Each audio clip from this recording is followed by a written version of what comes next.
Yo, I'm actually livid at this prank call to Shedeur Sanders. Now, mind you, there are several prank calls made during draft season, but do you know how cruel, do you know how malicious you have to be to prank call someone who you know the entire freaking world is watching, waiting on their draft? I've waited round after round after round for my phone to ring during the draft, drafted in the 6th round, and you're literally standing there with the pressure of all your friends, your family, loved ones, and in Shedeur's case, the entire national sports world waiting on your call to premeditatedly get Shedeur's number from your dad like a fool and prank call this person when he is waiting for his hopes and dreams to be realized in front of friends, in front of family, in front of his loved ones, in front of the national sports world. To go out of your way to be so malicious and cruel tells me you've never accomplished anything in your life. You've never done anything worth anything in your life. You would deem it appropriate to maliciously and intentionally prank call someone while they are waiting with the whole world watching on their dreams to be reached. I get it. Prank calls happen during the draft, but with all due respect, it don't matter if you prank call Emmanuel Acho. The only person who cared that I got drafted was my family and my friends. The whole sports world was waiting to see if Shedeur were going to get drafted and when. And to be so childish, to be such an that you would think it would be appropriate to prank call this man while he is waiting on his dreams to be realized, shame on you. And sorry, don't cut it, Olbrich. Sorry, don't cut it. Sorry, don't cut it. Embarrassing, childish, cruel, malicious, just pathetic. Pathetic. Shedeur Sanders is sitting in a room full of family, friends, and cameras, waiting for the phone call that will change his life. This is the NFL draft, folks, the ultimate make-or-break moment where young athletes go from college hopefuls to professional millionaires, or in some cases, from top prospects to punchlines. Shedeur, the son of primetime Day and Sanders, is supposed to be a first-round lock, a quarterback with a golden arm and a chip on his shoulder the size of Colorado. But as the rounds tick by, first, second, third, fourth, he's still waiting, the tension thicker than a linebacker's neck. And then in the middle of this high-stakes vigil, his phone rings. It's a number he's only shared with NFL teams, a lifeline to his future. The voice on the other end, someone claiming to be Mickey Loomis, the general manager of the New Orleans Saints, promising Shedeur he's about to be drafted. The room erupts in hope, cameras zoom in, hearts race, only for the caller to drop the bombshell. "You're gonna have to wait a little longer, man. Sorry about that." Click. It's a prank, a cruel, calculated gut punch, and the whole thing's caught on a Twitch livestream for the world to see. Enter Emmanuel Acho, our moral compass in a sports world gone mad. A man who's been through the draft gauntlet himself, waiting until the 6th round to hear his name called. Acho's not just upset about this prank, he's apoplectic, his voice rising like a preacher at a revival, calling out the pathetic, childish, cruel, malicious act with a fury that could melt steel. And let's be clear, he's not wrong. This isn't just a prank, it's a psychological ambush, a mean-spirited jab at a young man's dreams, delivered on a stage where every second feels like an eternity. Imagine training your whole life for a moment, carrying the weight of your family's legacy, only to have some college bro, allegedly Jax Ulbrich, the son of Atlanta Falcons defensive coordinator Jeff Ulbrich, turn your big break into a viral joke. It's like showing up to your wedding and finding out the officiant is a clown who's there to pie you in the face. Acho's rage is visceral because he's been there, sweating through round after round, feeling the eyes of his loved ones like lasers on his back. He knows the draft isn't just a job interview. It's a crucible, a public reckoning where your worth is measured in real time by scouts, fans, and a sports media machine that's hungrier for drama than a reality TV producer. To prank someone in that moment when the whole world is watching is like kicking a puppy during a thunderstorm. Except the puppy's a 23-year-old quarterback and the thunderstorm's a Twitch stream beamed to millions.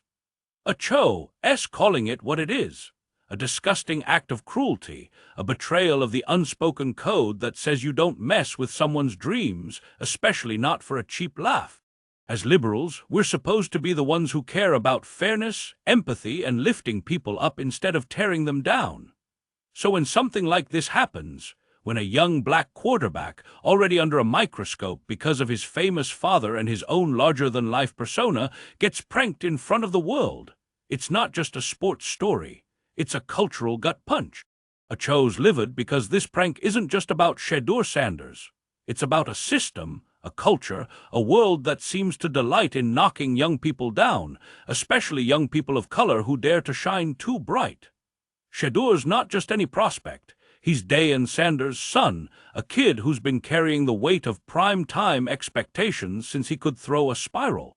And when you're that visible, that scrutinized, every misstep, every moment of vulnerability becomes fodder for a world that's all too eager to see you fail.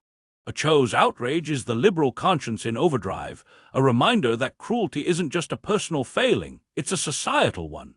The prank, allegedly pulled by Jax Ulbrich, a college kid with access to a private number meant only for NFL teams, isn't just a one-off act of stupidity. It's a symptom of a culture that normalizes pranks as entertainment, even when they're mean-spirited and malicious. This wasn't a harmless gag, like putting a whoopee cushion on your buddy's chair. This was a calculated move, a power play, a way to flex clout by humiliating someone at their most vulnerable, and Acho's not having it. He's calling out the prankster's privilege, the audacity of someone who's never had to fight for anything meaningful, thinking it's okay to toy with someone else's dreams. You've never accomplished anything in your life, Acho thunders, and it's less a personal attack than a cultural indictment. A middle finger to a world that rewards cruelty with clicks and laughs. But let's zoom out, because this isn't just about one prank call. It's about the NFL draft itself, a spectacle that's equal parts American dream and Roman Colosseum. The draft is a pressure cooker, a 3-day marathon where young men, many of them black, many from marginalized backgrounds, are paraded before a largely white audience of executives, coaches, and fans, their futures decided by a system that's as much about optics as it is about talent. Shedeur's slide from projected first-rounder to fifth-round pick, 144th overall to the Cleveland Browns, was already a public humiliation, a narrative of failure that sports media lapped up like vultures at a buffet. Add a prank call to that mix, and it's like pouring hot sauce on an open wound. Acho's rage is a liberal rallying cry, a demand for empathy, for dignity, for a world where young people aren't chewed up and spit out for the sake of someone's viral moment. Let's talk about the NFL draft, because this is where the real madness lies. The draft isn't just a process for picking players, it's a cultural juggernaut, a televised circus that combines the drama of a soap opera, the stakes of a high-stakes poker game, and the cruelty of a medieval trial by combat. Every year we watch as young men, some barely out of their teens, are scrutinized, ranked, and judged like livestock at a county fair. Their 40-yard dash times, their wingspans, their intangibles, whatever that means, are dissected by analysts who sound like they're auditioning for a role as a villain in a sports movie. And for someone like Shedeur Sanders, the son of a legend, the spotlight is even brighter, the pressure even heavier, the fall even harder. Acho's been through this grinder himself, drafted in the 6th round by the Cleveland Browns in 2012, so he knows the soul-crushing weight of waiting for that call. He describes standing there, surrounded by friends and family, feeling like the world's watching your every move, every facial expression, every moment of doubt. For Shedeur, that pressure was amplified by a million. This wasn't just about him. It was about his father's legacy, his family's brand, the expectations of a sports world that's been hyping him as the next big thing since he was slinging passes at Jackson State. When that prank call came, on a phone he'd bought specifically for the draft, with a number shared only with NFL teams, it wasn't just a joke. It was a violation, a betrayal of trust in a system that's already stacked against you. And let's not kid ourselves. The NFL draft isn't some pure meritocracy.